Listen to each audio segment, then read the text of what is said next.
Good evening. पिछले class हम लोग कृतिका में लेसन कंप्लीट किए थे। आज हम लोग देखते हैं सीरीज में सावले सपनों की याद। उस सावले सपनों की याद के बारे में हम पढ़ेंगे। आज किसके द्वारा लिखा गया है? तो जाबिर हुसैन। आप लोगों को बोला गया है कि जाबिर मतलब जो लेखक है, जो लेखक राइटर और एडिटर दोनों के बारे में आप लोग याद करें। जो जिसके द्वारा लिखा गया है उसके बारे में भी, उसके चरित्र उसके बारे में भी आप लोग याद कीजिए। किसका जन्म कब हुआ, कब ये इनका देहांत हुआ, उनका जन्म कहाँ हुआ, ये सब बारे में थोड़ा इनके बारे में आप लोग भी याद रखा कीजिए कि ये किसके द्वारा लिखा गया पाठ। इनका जो जाबिर हुसैन के चरित्र उसके बारे में हम लोग पहले देखते हैं, तो हम लोग उसके बारे में पढ़ते हैं।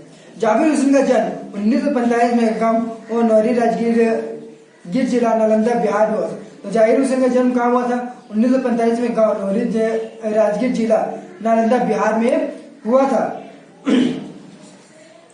अंग्रेजी भाषा एवं साहित्य के प्राध्यापक थे और अंग्रेजी भाषा एवं साहित्य के प्राध्यापक थे। सक्रिय राजनीति में भाग लेते हुए 1977 में मुंगेर से बिहार विधानसभा की सदस्य निर्वाचित हुए और मंत्री बने। और क्या हुआ कि वो सक्रिय राजनीति के में भाग लेते हुए जब वो 1977 में मुंगेर से बिहार विधानसभा के जब सदस्य निर्वाचित हुए तो वहां के वो मंत्री बने। सन 1995 में बिहार विधान परिषद के सभापति बने। और सन 1995 में क्या हुआ तो वो बिहार विधान परिषद के वहां के सभापति भी बन चुके थे। जाबिर हुसैन हिंदी, उर्दू तथा अंग्रेजी तीनों भाषाओं में समान अधिकार के साथ लेखन करते रहे हैं। और जाबिर हुसैन हिंदी, उर्दू तथा अंग्रेजी तीनों भाषाओं में समान अध्ययन अधिकार के साथ लेखन करते रहे हैं। ये हिंदी, अंग्रेजी और उर्दू भाषा, तीनों उर्दू भाषा में क्या तो वो लेखन किए हैं। उनकी हिंदी रचनाओं में जो आगे है डोलू बीबी का मजार, अतीत का चेहरा, लोगा, एक नदी, रेत भरी प्रमुख। उनके हिंदी की रचना का जो प्रमुख क्या है, ये उनका प्रमुख था।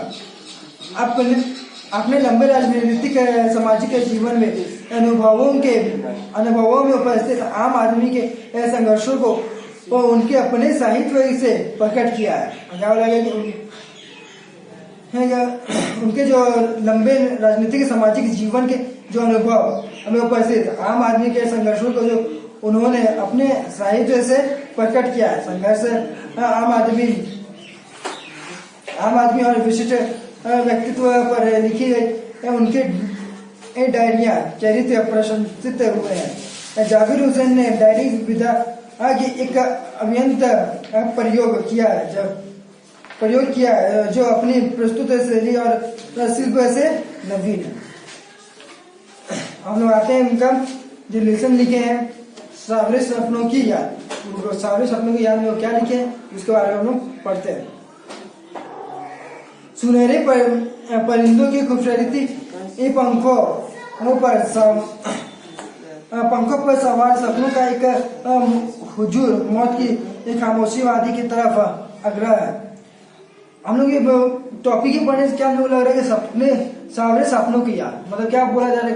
टॉपिक ही पढ़ने से याद क्या मतलब हमको लग रहा है कि ऐसा लोग प्रतीत हो रहा है कि कोई सपना की याद के बारे में ये बताया गया। तो उसी के बारे में बताया कि सावले अच्छे सपनों की याद करते हुए उस सपने के बारे में वो लिखा गया है, तो उसी के बारे में लिखा गया है। तो पहला क्या लिखा गया?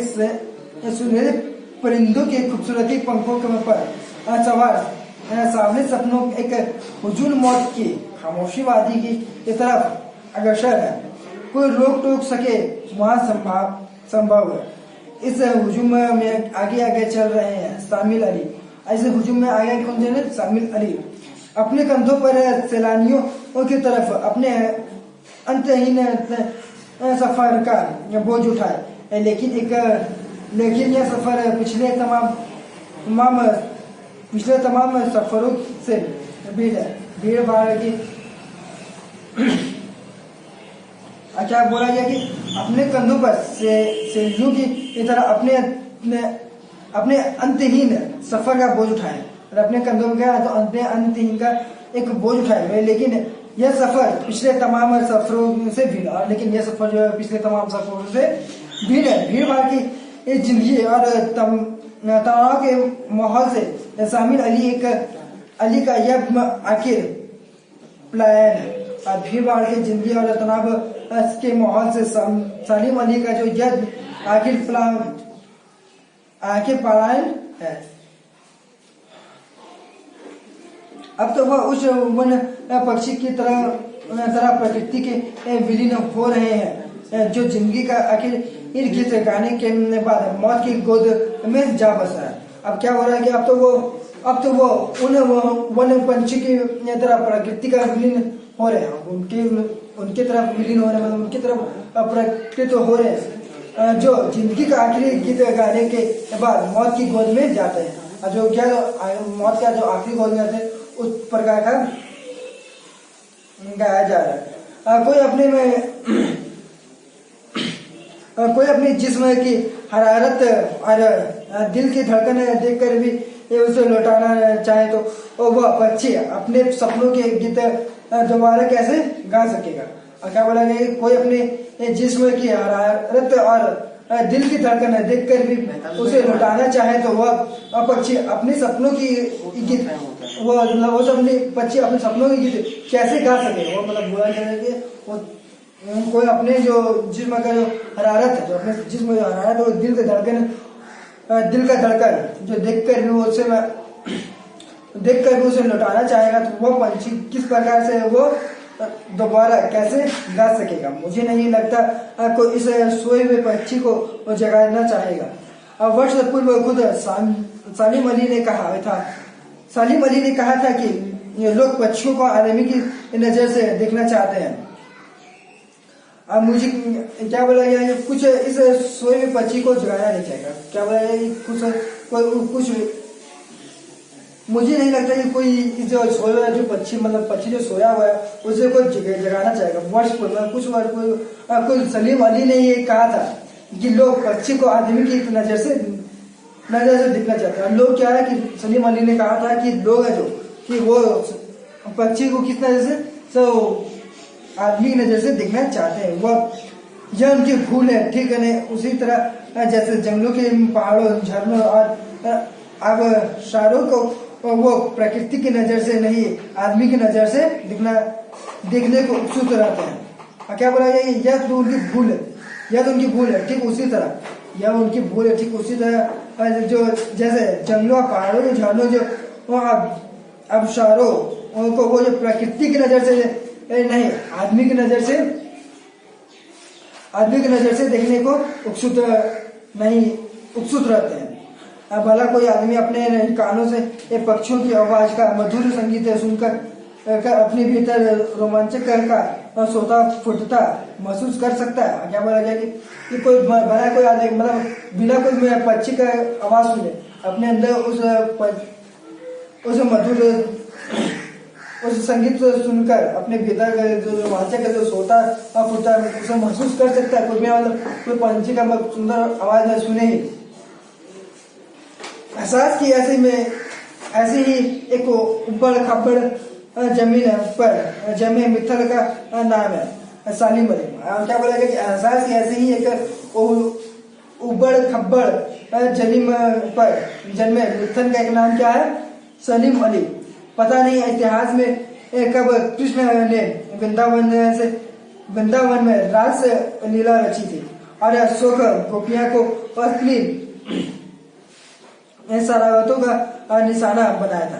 अब क्या बोला कि पता नहीं इतिहास में कब कृष्ण ने वृंदावन में रासलीला रची। कृष्ण ने रासलीला रची और क्या क्या कि गोपिया को अपने रथों का निशाना बनाया। गोपिया को अपने मतलब कृष्ण जी क्या करती थी, गोपिया को अपने मधुर गान में मगन किए थे। कब माखन भरे भाड़े पोड़े थे और कब माखन भरे जो भांडे उसके भी फोड़े थे, दूध छाली से अपने मुंह भरे थे। वह वाटिका में छोटे छोटे किंतु घने पेड़ की छाप में विश्राम किया था। और क्या बोला गया कि वो दूध छाली से उनके मुंह भरे थे। वो वाटिका में जो छोटे छोटे जो घने पेड़ की ये छड़ी से भी वो विश्राम किए थे। और जो वाटिका में जो छोटे छोटे घने जो पेड़ थे उस पर भी वो विश्राम किए थे। कब दिल की ये धड़कन को एकदम तेज कर तेज करने वाले अंदाजे में बंसी बजाई थी। और पता नहीं कब वृंदावन की पूरी दुनिया संगीत में हो गए थे। पता नहीं ये सब कब हुआ था। क्या बोला गया कि वो कब दिल की धड़कन की क्या बोला गया उसका जो दिल का जो धड़कन था एहसास है से तेज करने वाले अंदाज में बसी थी। उसका जो दिल का धड़कन था वो मतलब जब बांसुरी बजाए तो वो क्या है दिल की धड़कन तेज कर दी। और पता नहीं कब वो वृंदावन की पूरी दुनिया संगीतमय हो गई थी। और वो पता नहीं चला कि वृंदावन का जो पूरी दुनिया जो थी वो संगीतमय हो गई थी। मतलब वो हो गई थी। पता नहीं यह सब कब ये पता भी नहीं चला कि ये सब कब हुआ। पर वहाँ का जो था सब वो संगीतमय हो गया था। मतलब वो सबको गाना मतलब कृष्ण जी जो गाया था वो मधुर बांसुरी गा था वो संगीतमय हो चुका था। लेकिन कोई आज वृंदावन जाए तो नदी का सांवला पानी में उसे पूरे घटना क्रम की याद दिला देगा। हर सुबह सूरज निकलने से पहले जब पतली गलियां से उत्साह भरी भीड़ नदी की ओर बढ़ती है तो लगता है कि जैसे उस भीड़ को चिढ़कर अचानक कोई सामने आएगा और बंसी की आवाज पर सब किसी और के एक कदम थक जाएगा। क्या बोलेंगे आज भी वहाँ वहाँ जाने पर उनकी वहाँ का जो याद है वो आ जाएगा। वहाँ का हर सुबह जो निकलता है पहले जब पतली गलियां से जो उत्साह भरी भीड़ नदी की ओर बढ़ती है। जो पतली गलियां से जो भीड़ है वो नदी की ओर बढ़ती है तो लगता है जैसे उस भीड़ को चिढ़कर अचानक कोई सामने आएगा और बंसी की आवाज पर सब किसी के कदम पर थक जाएगा। हर शाम सूरज ढलने से पहले जब वाटिका का माली सैलानियों को हिदायत देगा तो वो लगता है जैसे बस कुछ ही क्षणों में वे एक कहीं से टपकेगा और संगीत का जादू वाटिका के भरे पूरे माहौल पर छा जाएगा।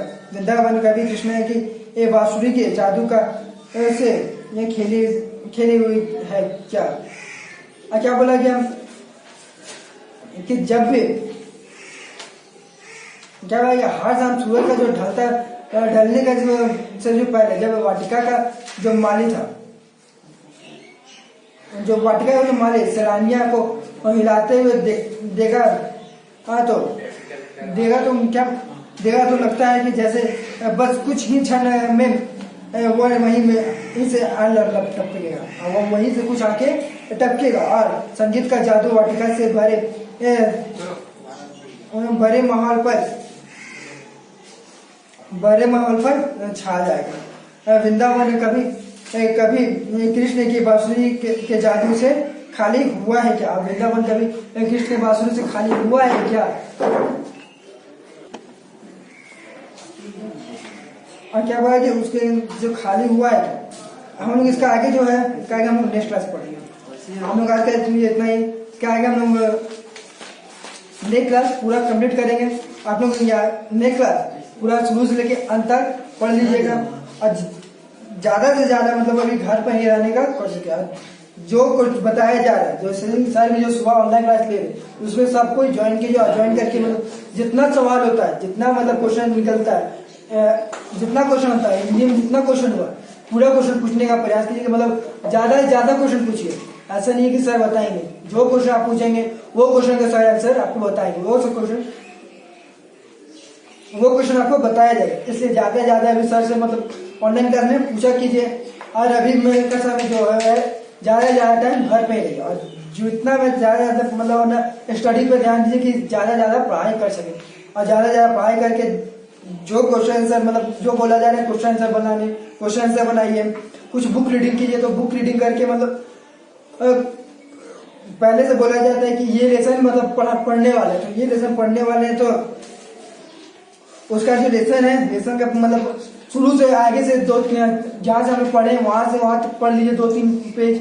अभी हम कितना पढ़ने वाले हैं, जैसे हम आज यहाँ पे छोड़े, उसके बाद क्या हम लोग यहाँ से चालू करेंगे, उसका अंत करेंगे। तो इसलिए मतलब आप पूरा एक बार 2-3 बार का पूरा लेसन पढ़ लीजिएगा। अब पढ़ने के बाद जब हम नेक्स्ट क्लास पढ़ाएंगे और जब नेक्स्ट क्लास जब वीडियो देखेंगे तो आपको और अच्छी तरह से समझ में आएगी। इसलिए बोला जाता है कि शुरू से अंत तक पढ़ लिया कीजिए। और जैसा कि अभी सर बोले हैं कि सुबह सुबह माता पिता को प्रणाम करें, वो आप लोग भी कर रहे होंगे कि माता पिता को डेली प्रणाम भी करना है। और जैसे कि सर अभी याद करने के लिए बोल रहे हैं, उस प्रकार से आपको याद भी करना है, क्योंकि अभी का जो क्वेश्चन आंसर आएगा वो 1 वर्ड में आने वाला है, आपने 1 वर्ड में आता है। इसलिए जैसा सर बोल रहे उस प्रकार से कीजिए, कि उस प्रकार से ही आप लोग कीजिए। और अभी माता पिता को प्रणाम करने बोला जा रहा है, माता पिता को प्रणाम भी कीजिए। और अभी ज्यादा से ज्यादा टाइम घर पे ही व्यतीत कीजिए। Thank you.